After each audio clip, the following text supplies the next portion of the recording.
مرکز تحفظ دین.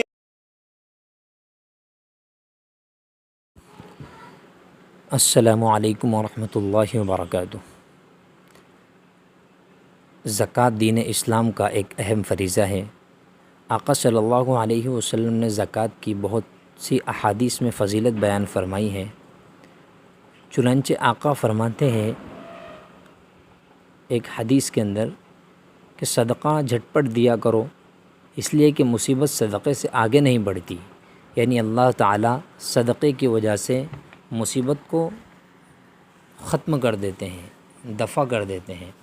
ایسے ہی ایک روایت میں آپ فرماتے ہیں کہ بے شک صدقہ اللہ تعالیٰ کے غصے کو ٹھنڈا کر دیتا ہے اور بری موت سے بچاتا ہے. یعنی سخت بیماری اور سنگین حالات سے بچانے میں بہت ہی زیادہ مفید ہے. اب ہم زکوٰۃ کے مختصر سے مسائل آپ کے سامنے ذکر کریں گے. نصاب زکوٰۃ کیا ہے؟ یعنی آدمی کب صاحب نصاب کہلاتا ہے؟ سونے کا نصاب عربی اوزان کے اعتبار سے 20 مثقال ہوتا ہے، جس کا وزن تولے کے حساب سے 7.5 تولہ اور گراموں کے اعتبار سے 87 گرام 480 ملی گرام ہوتا ہے.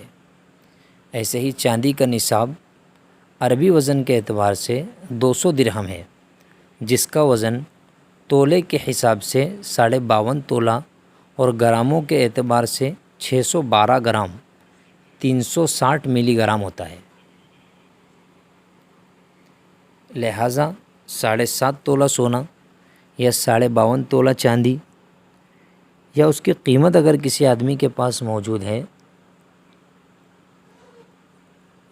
تو ایسا شخص صاحب نصاب کہلاتا ہے. یعنی اس پر زکوٰۃ فرض ہو گئی ہے.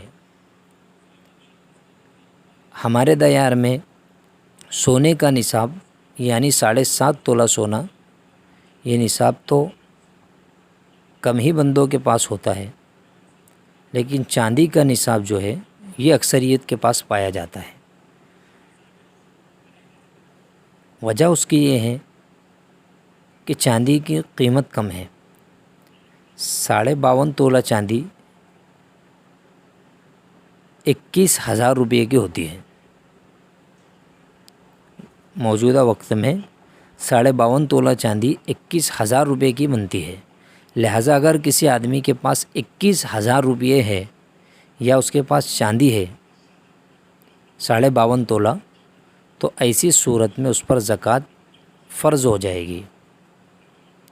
اگر کسی آدمی کے پاس صرف 1 تولہ سونا ہے تو چونکہ سونے کی قیمت بہت زیادہ بڑھی ہوئی ہے، 1 تولہ ہی تقریباً 40,000 کے آس پاس کا ہوتا ہے، لہٰذا اس پر زکوٰۃ فرض ہو جائے گی. کسی آدمی کے پاس کچھ سونا ہے کچھ چاندی ہے، نہ سونا 7.5 تولہ ہے نہ چاندی 52.5 تولہ ہے، تو سونا اور چاندی دونوں کو ملا کر دیکھا جائے گا. اگر دونوں کو ملا کر 52.5 تولہ چاندی کی قیمت بن جاتی ہے تو ایسی صورت میں اس پر زکوٰۃ واجب ہو جائے گی. اور ظاہر سی بات ہے کہ اگر آدھا تولہ سونا بھی کسی کے پاس ہے تو وہی تقریباً 20,000 کا ہو جاتا ہے، اور تھوڑی سی بھی اگر چاندی اس کے پاس ہے 2,000 روپے کی 1,000 روپے کی، تب بھی اس پر زکوٰۃ فرض ہو جائے گی. ایسے ہی اگر کسی آدمی کے پاس کچھ سونا ہے کچھ چاندی ہے اور کچھ رقم ہے کچھ پیسے ہیں، اس کو ملا کر دیکھا جائے گا. اگر سب ٹوٹل ملا کر 21,000 روپے اس کے پاس بنتے ہیں تو ایسا شخص صاحب نصاب کہلاتا ہے، اس پر بھی زکوٰۃ فرض ہو جائے گی. کسی آدمی کے پاس زیور ہے اور زیور کے ساتھ کچھ پیسے ہیں یا سامان تجارت ہے، اگرچہ زیور کا وزن نصاب تک نہ پہنچتا ہو، لیکن سب ملا کر قیمت چاندی کے نصاب تک پہنچ گئی تو زکوٰۃ واجب ہو جائے گی۔ لہٰذا بہت اہتمام سے زکوٰۃ کا اہتمام کرنا چاہیے۔ بسا اوقات ایسا ہوتا ہے کہ آدمی اپنی ضرورت کے پیش نظر اپنے دانتوں کے اندر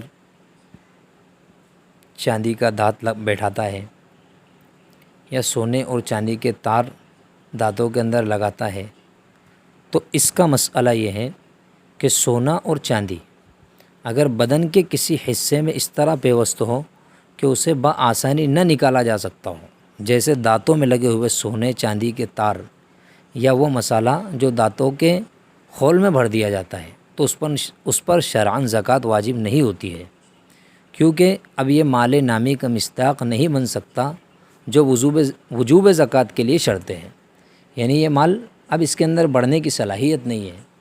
لہٰذا سونے اور چاندی کے تار اگر کسی نے دانت میں لگوائے ہیں تو ان تاروں پر زکوٰۃ واجب نہیں ہوتی ہے، ان کی قیمت پر زکوٰۃ واجب نہیں ہوتی ہے، کیوں کہ یہ مال نامی نہیں ہے۔ زکوٰۃ کی فرضیت کے لیے پہلے بھی یہ بات ذکر کی گئی کہ مال کا مال نامی ہونا شرط ہے، یعنی مال کا مال نامی ہونا شرط ہے۔ اس کی دو صورتیں ہو سکتی ہیں، مال دو طریقے سے مال نامی سمجھا جاتا ہے۔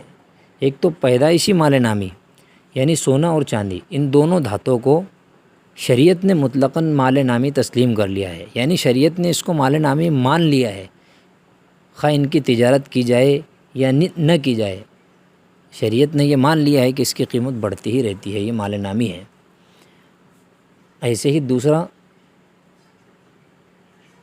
فعلی مال نامی، یعنی سونے چاندی کے علاوہ وہ مال جسے تجارت کی نیت سے خریدا گیا ہو، تجارت کی نیت سے خریدا گیا ہے، تو ایسی صورت میں وہ مال نامی سمجھا جاتا ہے۔ اب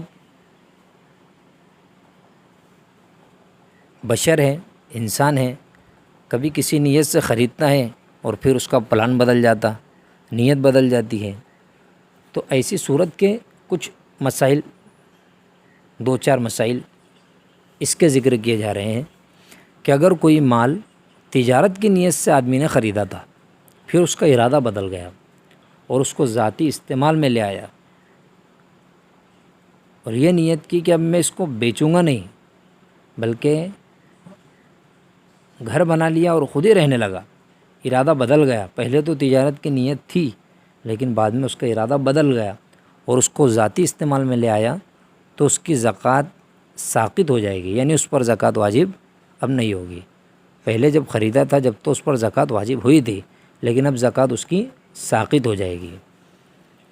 ایسے ہی کسی شخص نے کوئی فلیٹ وغیرہ تجارت کی نیت سے خریدا تھا، پلاٹ خریدا تجارت کی نیت سے، پھر اس کو کرائے پر اٹھا دیا، کرائے پر کسی کو دے دیا، تو اب وہ مال تجارت میں داخل نہ رہے گا، مال تجارت میں داخل نہ رہے گا، یعنی سال گزرنے پر اس کی قیمت لگا کر زکوٰۃ واجب نہ ہوگی، کیونکہ اس نے پہلے تو تجارت کی نیت سے خریدا تھا لیکن بعد میں نیت اس کی بدل گئی اور اس نے اس جگہ کو کرائے پر دے دیا ہے۔ البتہ اس کو جو کرایہ حاصل ہوگا، وہ کرایہ اگر وہ کرائے کی آمدنی نصاب کے بقدر ہو جاتی ہے تو حسب شرائط اس پر زکوٰۃ کا وجوب ہوگا، یعنی اگر اس کی حاصل ہونے والی آمدنی نصاب زکوٰۃ تک پہنچ جاتی ہے تو ایسی صورت میں سال کے گزرنے کے بعد اس پر زکوٰۃ واجب ہو جائے گی۔ ایسے ہی ایک مسئلہ یہ ہے کہ کوئی چیز استعمال کے لیے خریدی، ساتھ میں یہ بھی نیت تھی کہ نفع ملے گا تو بیچ دوں گا ورنہ روکے رکھوں گا، تو اس پر بھی زکوٰۃ واجب نہیں، کیونکہ اس کی نیت میں تذبذب ہے، ابھی پختگی نہیں ہے، لہٰذا اس پر بھی زکوٰۃ جب تک تجارت کا پختہ ارادہ نہ ہو زکوٰۃ واجب نہیں ہوتی ہے۔ اللہ ہم سب کو عمل کی توفیق عطا فرمائے۔